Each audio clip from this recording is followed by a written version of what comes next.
A Chinese fighter jet intercepted a U.S. surveillance plane over the South China Sea last week.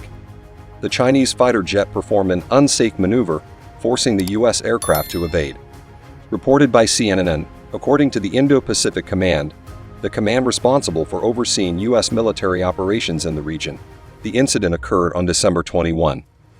The Chinese Navy's J-20 Chengdu fighter jet flew within 20 feet of the nose of the RC-135 rivet joint, a U.S. Air Force surveillance aircraft carrying about 30 people on board. In response to the action of the Chinese fighter jet, the RC-135 had to take evasive maneuvers to avoid a collision. RC-135 is in international airspace over the South China Sea and lawfully conducting routine operations.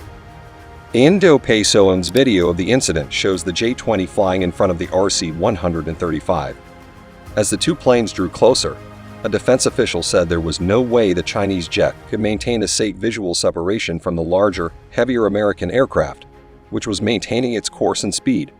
RC-135 then took evasive action to avoid a collision. The U.S. defense official said that most of the aircraft's interactions, including between the U.S. and China, were carried out in a safe and professional manner.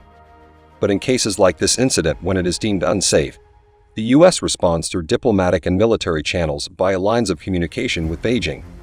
We intend to do so in this case, the official said.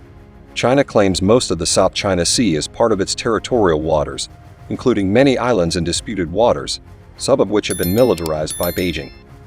The U.S. does not recognize those territorial claims and routinely conducts operations there, including freedom of navigation operations through the South China Sea. The joint U.S. Indo-Pacific Force is dedicated to a free and open Indo-Pacific region and will continue to fly, sail, and operate at sea and in international airspace with due regard for the safety of all ships and aircraft under international law, the statement said.